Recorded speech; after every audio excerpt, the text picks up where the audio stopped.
మండు వేసవిలోనూ పచ్చగా కళకళలాడుతూ కనిపిస్తున్న ఈ గ్రామం జగిత్యాల జిల్లా కేంద్రంలోని శంకులపల్లి. ఎటు చూసినా పచ్చని ఆకుకూరలు, కూరగాయ పందిర్లు. గ్రామమంతా చిన్న కమ్మతాల రైతులే అయినా రోజువారీ ఆదాయాన్నందించే కూరగాయలను సాగు చేస్తూ జీవనం సాగిస్తున్నారు. దళారులతో ప్రమేయం లేకుండా సొంతంగా మార్కెట్ చేసుకుంటున్నారు. కాయగూరలు అన్ని గోపిగడ్డ, గోపు, టమాటా, వంకాయ, పచ్చకూర, పాలకూర ప్రతి ఒక్క ఐటమ్స్ దొరుకుతాయి. కంటిన్యూ నడుస్తూ ఉంటుంది. ఇప్పుడైతే బాగా లేదు, తక్కువ ఉంది. 10 రూపాయల కిలో క్యాబేజీ ఉంది, అన్ని 10 రూపాయల కిలోనే ఉన్నాయి.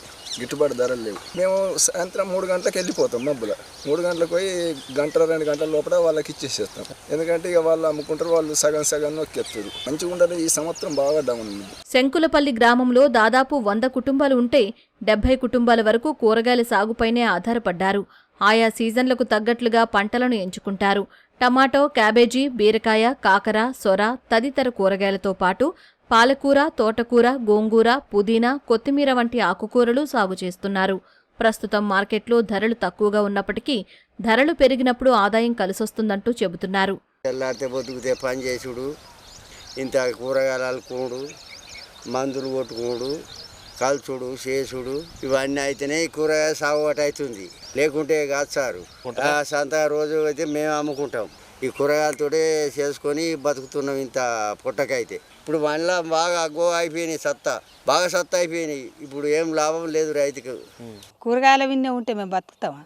ఇక కూరగాయలు వండుతాం, ఆకుకూరలు వండుతాం, బెండకాయలు కానీ, తోటకూర, కాబేజీ, ఇక కలగూర, పుదీనా, కొత్తిమీర, మెంతి, ఉల్లిక్క అన్ని చెల్లి ఆకులన్నీ అమ్ముకుంటాం మేము. ఇప్పుడేమో రైతు బార్లు అమ్ముతున్నాం. కొంత ఇక చిల్లర దంగది కదా, కొంత ఎక్కువ వండించడు కాబట్టి హోల్సేల్ వేస్తాం, కొంత చిల్లర అమ్ముతాం. అందరు కూరగాయలు వండించుకుంటాం.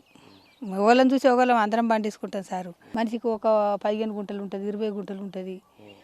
ఎక్కువ ఉన్నోళ్ళు కొంత గొప్ప అనుకో. మల్లె చెట్లు ఉన్నాయి, టమాటా చెట్టు ఉంది, బీర చెట్లు ఉంటాయి, గోపి పువ్వు ఉంటుంది, కొత్తిమీర, మెంతి ఉంటుంది. ఇక ఇష్టం, ఎవరిష్టం వాళ్ళు, ఎవరికి దోషింది వాళ్ళు వేసుకుంటారు అన్నట్టు.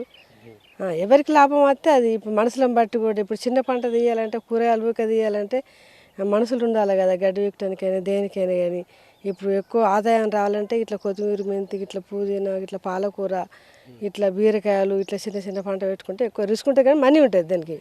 సంప్రదాయ పంటల కంటే రోజువారీ ఆదాయాన్ని అందించే కూరగాయల సాగే తమకు బాగుంటుందంటూ రైతులు చెబుతున్నారు.